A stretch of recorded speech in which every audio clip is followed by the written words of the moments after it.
はじめまして。このチャンネルでは国際結婚、海外と日本の半二拠点生活、そして外資系企業での働き方や在テクについて僕のリアルな経験をもとにお話をしていきます。本題に入る前に簡単に僕の自己紹介をすると、今社会人3年目の27歳です。新卒ではある外資企業に入社をして1年とちょっとで退職をしました。現在は2社目の外資系企業でリモート勤務をしており、ある事情からアメリカと日本で半2拠点生活を行っています。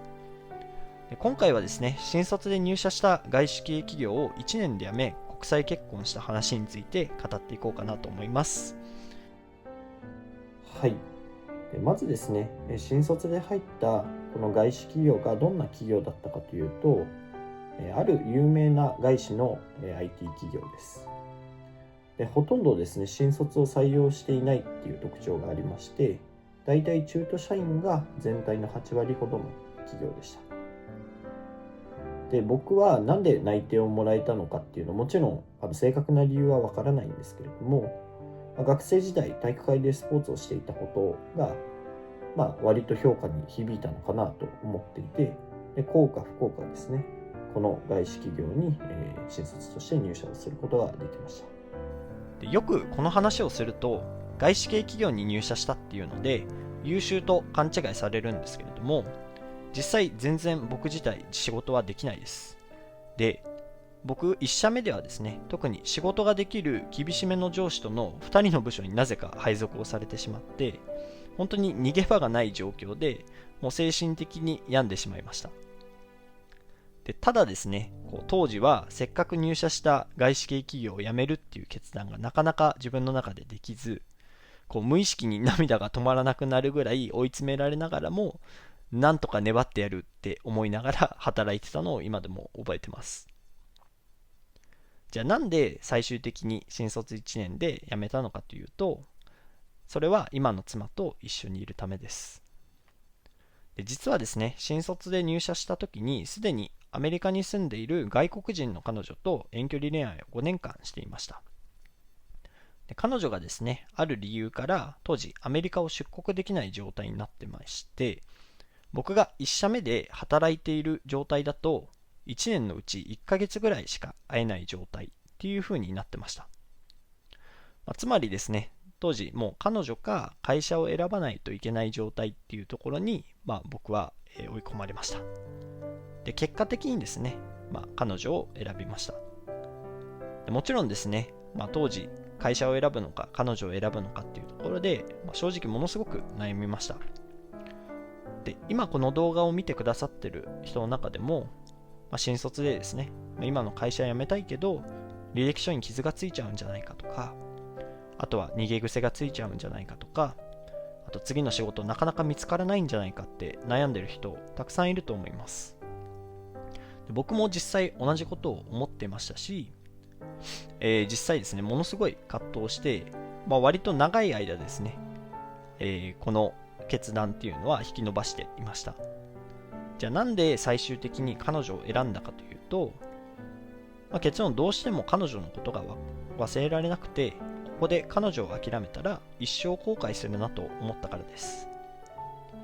で、実際ですね、急に数字出してしまってもう気持ち悪いかもしれないですけど、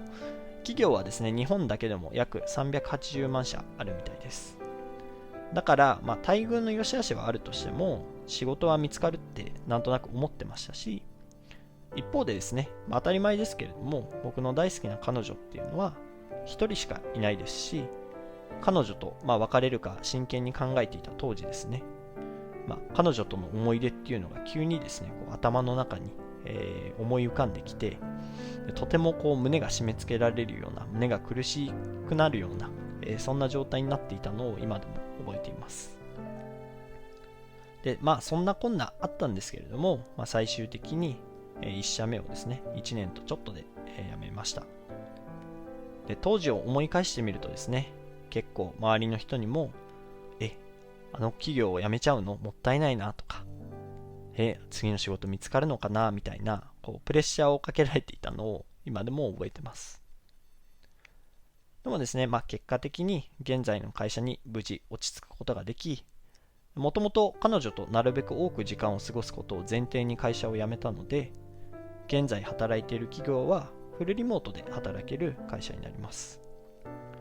で、冒頭で言っていたとある理由で今海外と日本の半2拠点生活をしているというのはこれが理由になります。最後にですね、今新卒で辞めようか真剣に悩んでいる方に言えるのは、僕の場合ですけど、辞めても意外となんとかなりますよということです。最近はですね、結構メディアで新卒の早期退職であったりだとか、退職代行について取り上げられていると思うんですけれども、なんでこれそもそもメディアの人たちがこの新卒の早期退職とか退職代行について取り上げるのかっていうと、それだけ視聴数を取れるからですよね。で、なんで視聴数取れるかっていうと、社会全体がですね、実際に新卒採用に苦戦していて、この内容に興味があるから、視聴数が取れるわけですよね。なので、早期退職であったり退職代行っていうのをメディア側が問題視するような構図を仕立て上げて、新卒がですね、会社を辞めるっていうことに対して、ある種社会全体でプレッシャーをかけているんじゃないかなと勝手に推測をしています。だってですね、これそもそもよく考えてみるとおかしいんじゃないかなって思うんですよ。で、就職って付き合ったりとか結婚にちょっと似てるんじゃないかなと思っていて、で、付き合ったりとか結婚したら3年は別れるなって言われたら、なんでって思いますよね。だってそんなの付き合ってみたりとか結婚してみて初めて見えてくる価値観であったりだとか、あとは相手に求めているものって絶対あると思うんですね。就職も同じだと思っていて、1社目を経験するから自分が本当に求めていることだったり、次の会社に求めていること、あとは自分が本当に大切にしている価値観っていうのが分かるんだと思ってます。